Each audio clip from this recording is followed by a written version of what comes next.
ವರ್ಷ 5,000 ಕೋಟಿ ಇಟ್ಟು ಆ ಭಾಗವನ್ನು ಅಭಿವೃದ್ಧಿಪಡಿಸ್ತಾ ಇದ್ದಾರೆ. ಆರ್ಟಿಕಲ್ 371J ಪ್ರಕಾರ ಅದು ಅಭಿವೃದ್ಧಿ ಆಗ್ತಾ ಇದೆ.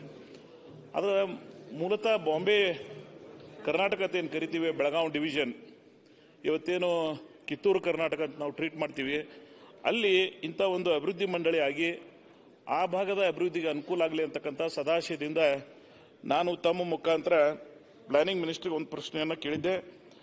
ಇವತ್ತು ಬಹುತೇಕ ಶಾಸಕರು ಈ ಭಾಗದ ಇದೊಂದು ಅರ್ಧ ಗಂಟೆ ಚರ್ಚೆಗೆ ಹಾಕೊಳ್ಳಿ ಅಧ್ಯಕ್ಷರೇ, ಇದೊಂದು ಅರ್ಧ ಗಂಟೆ ಚರ್ಚೆಗೆ ಹಾಕೊಳ್ಳಿ. ಆ ಪ್ರದೇಶದಲ್ಲೂ ಸಹಿತ ಈ ಬೆಳಗಾವಿ ಡಿವಿಷನ್ದಾಗ ಕೆಲವು ಕ್ಷೇತ್ರಗಳು ಅಭಿವೃದ್ಧಿ ಆಗಿವೆ, ಇನ್ನೂ ಕೆಲವು ಕ್ಷೇತ್ರಗಳು ಅಭಿವೃದ್ಧಿ ಆಗದೆ ಉಳಿದಿವೆ. ಅವಕ್ಕೂ ಸಹಿತ ಅಭಿವೃದ್ಧಿ ಆಗಲಿಕ್ಕೆ ಇಂಥ ಅಭಿವೃದ್ಧಿ ಮಂಡಳಿ ಮಾಡುವ ಮುಖಾಂತರ ವಿಶೇಷವಾದಂಥ ವೇಗವನ್ನು ಮಾಡಲಿಕ್ಕೆ ಅನುಕೂಲ ಆಗ್ತದೆ. ಹೈದರಾಬಾದ್ ಕರ್ನಾಟಕ ಅಭಿವೃದ್ಧಿ ಆಗಬೇಕಾದದ್ದು ಎಲ್ಲರ ಅವಶ್ಯಕತೆ ಇತ್ತು, ನಾವು ಪ್ರಾಮಾಣಿಕವಾಗಿ ಒಪ್ಪುತ್ತೀವಿ.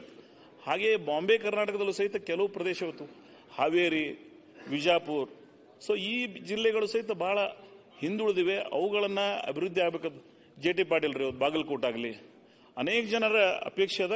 ತಾವು ಅರ್ಧ ಗಂಟೆ ಚರ್ಚೆಗೆ ಒಂದು ಅವಕಾಶ ಮಾಡಿಕೊಡ್ಬೇಕಂತೇಳಿ ತಮ್ಮ ಕಳಕಳಿ ಪ್ರಾರ್ಥನೆ. ಅರ್ಧ ಗಂಟೆ ಚರ್ಚೆಗೆ ಅವಕಾಶ ಮಾಡಿಕೊಡಿ. ಆಯ್ತು, ನೋಡ್ತೇನೆ. ಈ ಸಲ ನೆಕ್ಸ್ಟ್ ಆದ್ರೂ ಕೊಡುವ.